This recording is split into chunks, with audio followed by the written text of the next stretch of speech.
South African Airways, once one of the world's leading airlines, but it's been over 10 years since they've turned a profit. They've had everything from bad leadership to government scandals. It is now time to turn over a new leaf for the airline. This is a conversation about South African Airways version 2.0. Is it really too late to save SAA? This is the Aviators South Africa CHATS.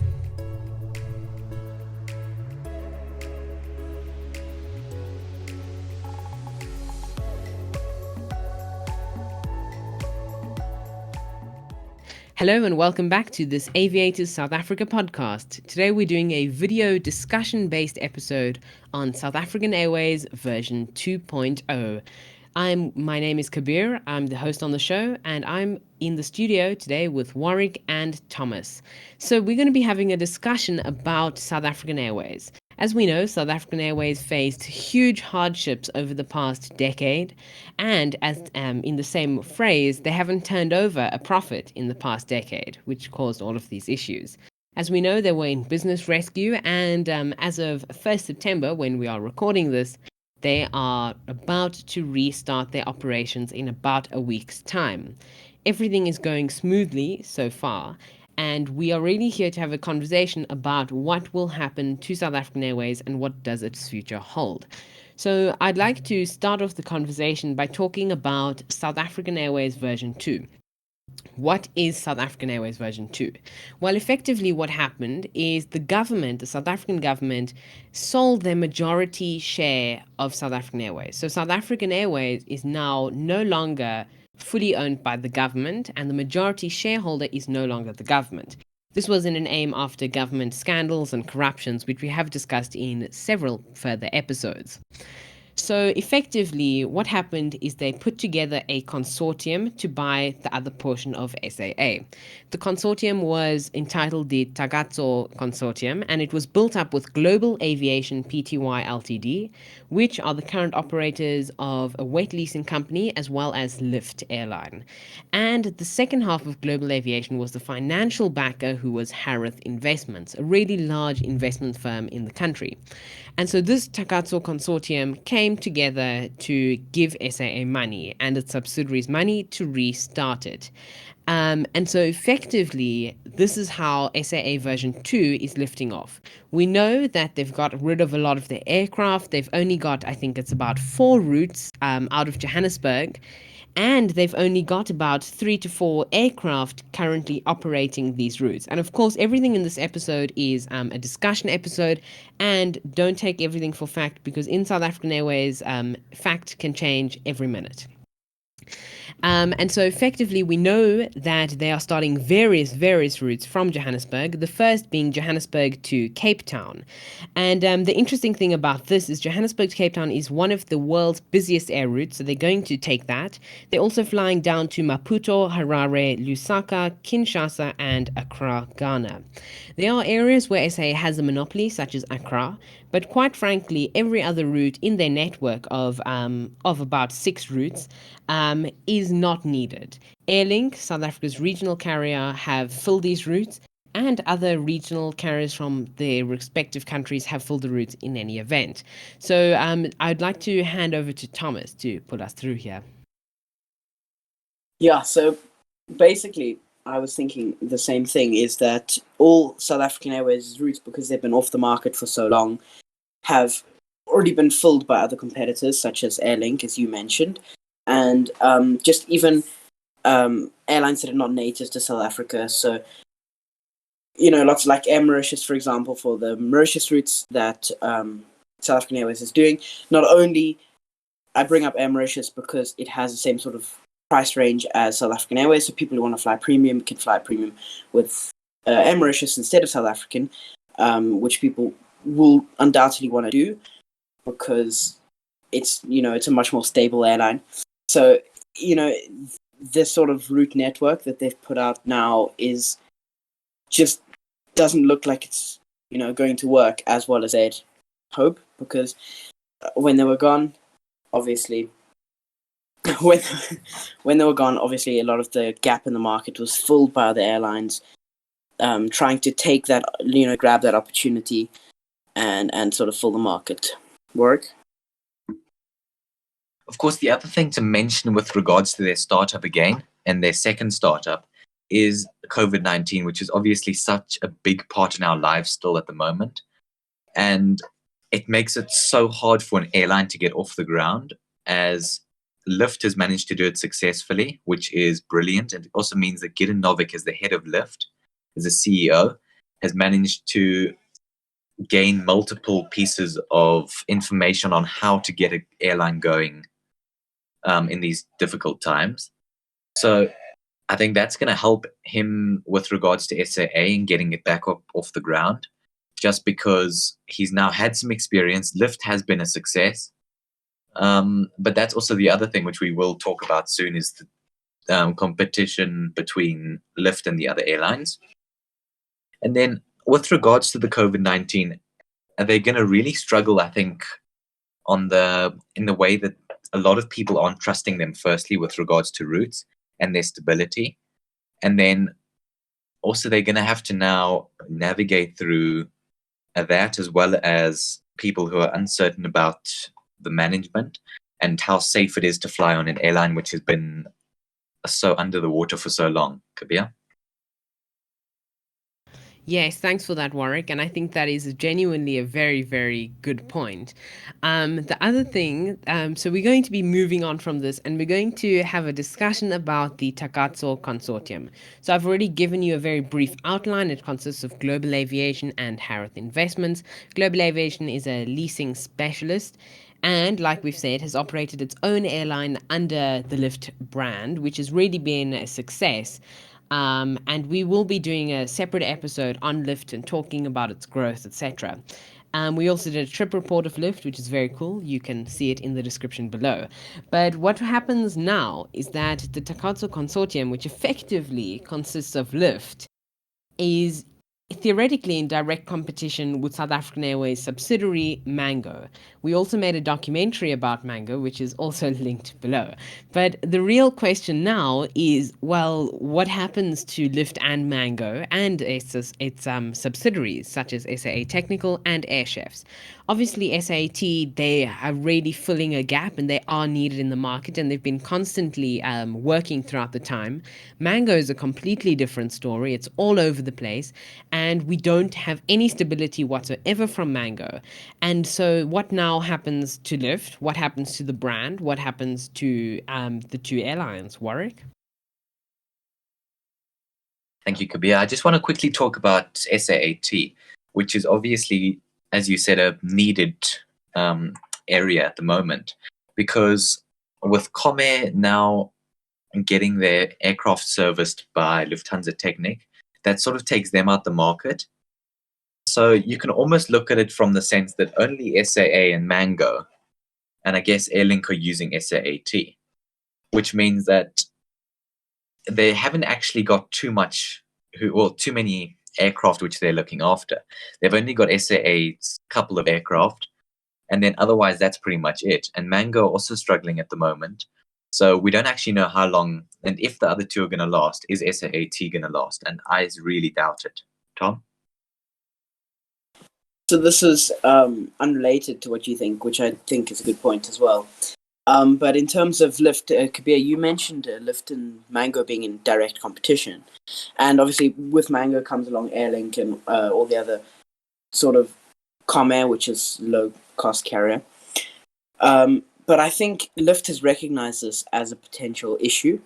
And as we've seen with the Lyft Premium announcement that's going to be coming, it seems to be that Lyft are moving out of that space of low cost, like very low price flights, and moving into the more premium sort of side of things, away from Mango and that competition of Airlink. Although Airlink isn't a low cost carrier, as they do still offer the amenities that come with premium service, it looks like Lyft are sort of moving in that direction. And even from the beginning of when they had chose to go with A320s instead of 737s, which are generally conceived as the better budget option, it seems to be that they are looking at that sort of prospect of moving away from the markets. Kabir? Yes, Tom, and I completely agree with you. We know that the A320s were about global and their current specialists, etc. But you're right. We see that Lyft, at one point, I was speculating, well, Lyft is going to merge into Mango and they'll keep Mango because Mango is friendly, low cost, and it just works. Although we've seen that not to be the case. But what we have seen from this Lyft Premium announcement is that the Lyft brand, as it stands, is not going anywhere.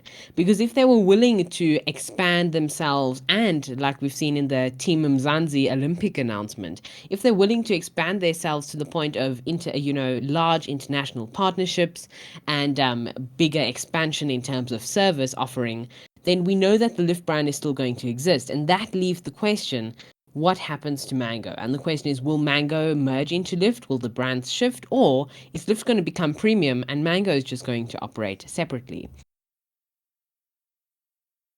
I also reckon that there could be a space for Mango and SAA to merge. While they are both struggling, so to put their funds together, they can actually get something out of it, I feel like.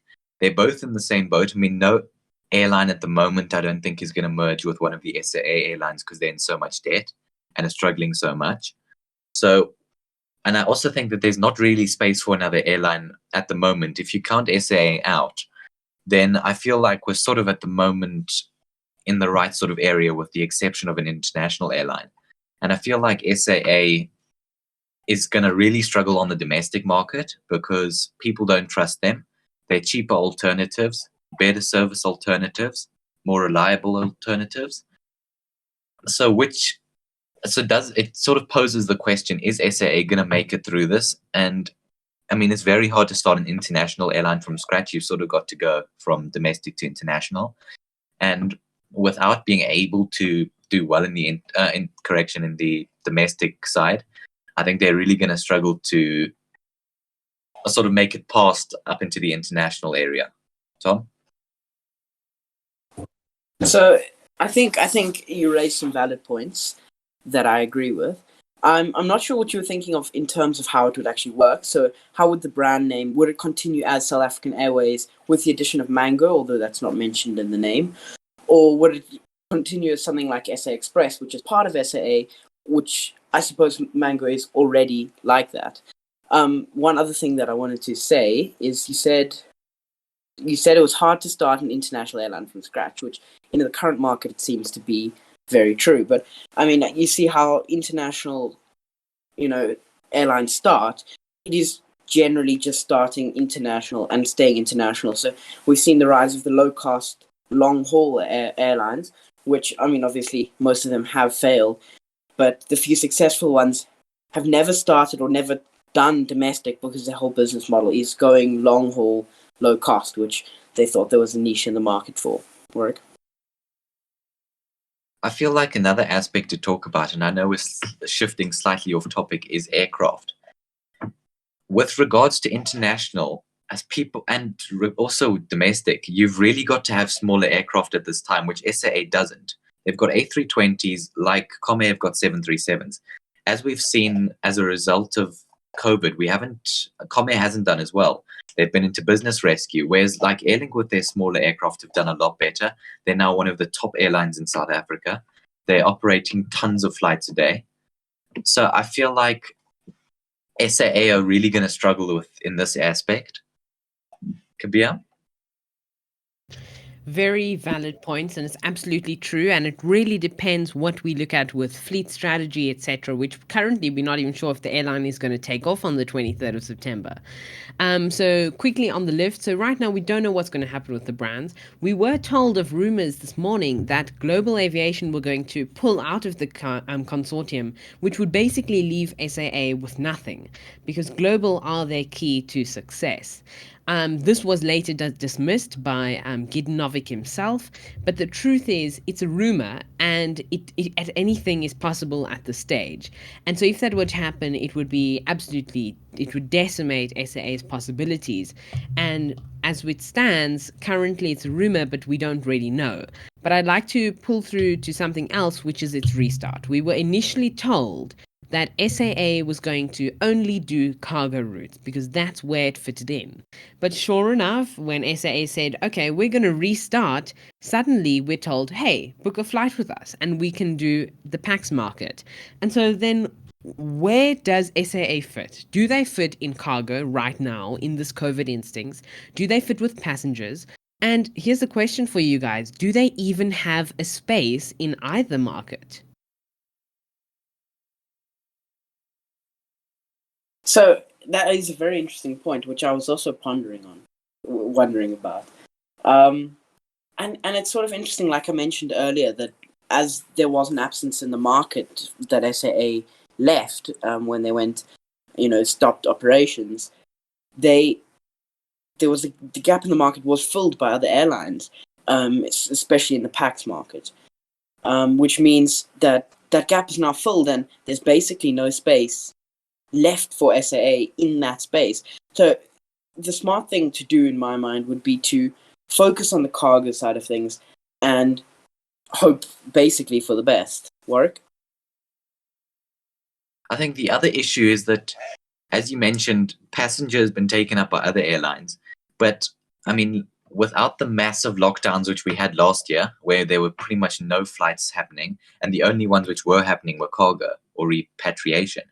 Now there are passenger flights happening, but the cargo is still managing to get covered. So while passenger has been filled, cargo was always, it wasn't not filled, except for during the hard lockdowns. Which means that, I mean, as people are getting vaccinated at the moment, while we're still getting waves, they're not as substantial and they don't seem to be causing as much damage. So I don't think SAA I don't think they have a space in the cargo side either. Cabs? Yes, indeed. And I think that is genuinely just a personal opinion. I personally think that SAA should have gone through the liquidation process and suspended operations.